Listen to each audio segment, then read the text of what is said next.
So can Senator Reid recover from this very disastrous day? We're joined now by Arizona Senator John McCain. Senator, welcome back to the program. Thanks for having me back, Sean. All right, so Harry Reid comes out yesterday. He talks about a government option opt-out co-op. You know, I think for most Americans listening to this latest invention that they've come up with, tell us where you think that this came from and what it actually means. I do not have a clue. The fact is, I can tell you that a co-op obviously is not something that works. Quote opt-out. We have an opt-out program today. It's called Medicaid. But the fact is that this seems to be a certain flailing around looking for something that could get 60 votes. And remember, there's going to be two votes that are going to be important. One is the motion to proceed to the bill, in other words, to move to the bill, and the other one is the vote for cloture to cut off debate on the bill. What he'd like to do is get people to agree to proceed to the bill, not vote to close off debate, and then he only needs a little over 50 votes. But you want to call it consumer option, you want to call it banana option, it's still a government takeover of the healthcare system in America. Look, Senator, nobody would accuse you of not being informed about the workings of Washington and all that goes on in the Senate. So you're laughing. So you can't tell our audience what a government option opt-out co-op is. You can't explain it to me. I cannot explain it to you because Republicans have been completely shut out of any conversation or negotiation. And you know that during the campaign, I wish our viewers could see it over and over again. The president's saying, when we take up health care reform, C-SPAN will be in the room, Republicans will be there, and the American people will be able to see who's on the side of the pharmaceutical companies and who's on the side of the American citizens. Behind closed doors, they cut deals with the pharmaceutical companies, with the hospital people. They tried to cut one with the American Medical Association to the tune of $247 billion. That didn't work. And so it's business as usual. There is no change. All right. And now, have you had any opportunity to speak to Harry Reid, any Democrat, about this? Have you, for example, been in touch with the president about this?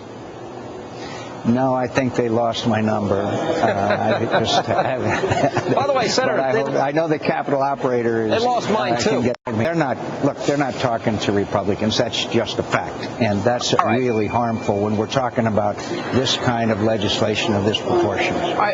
Because this is important, I think, that we break this down for the average person that's watching out there. We're talking about taking over, 20% of the American economy. You can't explain it. There's no Republican that can explain it. So where do we go from here? Is Susan Collins and Olympia Snowe, are they out for good now? Where's Evan Bayh? Where's Ben Nelson? Where's Blanche Lincoln? Where's Mary Landrieu?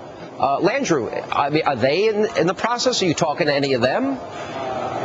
No, I have not. But I know this, Sean, seriously. They will do anything necessary to pass legislation so they don't repeat what happened to President Clinton and his efforts. Remember Hillary Care back in 1994. So please do not discount the fact that they have overwhelming majorities and they're going to try to do what's necessary to pass something. But they're having great difficulty with the banana option. So the change in name is you're calling it now the banana option. I like it. It's as good as any other one. I mean, they keep coming up with new names. All right, what about your friend Joe Lieberman? You're friends with Senator Lieberman. He supported you for president. He's threatening to join a Republican filibuster. What is he telling you? Well, he tells me what he said publicly, and that is that given this proposal as he reads it, that he would not vote to cut off debate, which is, as I mentioned, the critical vote. The final passage, they only need 51 votes. They need 60 to cut off debate, and end the filibuster. That's what he is saying, and he is a man of honesty, integrity, and one of the finest men I've ever known in my life. You're talking about the cloture vote, but usually in the past, I mean, do you even see them getting the 60 votes for cloture? Where do those votes come from? they are wheeling and dealing and negotiating and buying different interests to put pressure on members of the Senate as we speak. Please do not discount the fact that there are 60 Democrats, and that's all they have to corral, and obviously, at least for a while, they had Senator Snowe. Minus Joe Lieberman, so they don't really have 60. Well, look, all I know is what I'm told. I have not been invited in, as you know, but he brings people in the room, says, what do you need?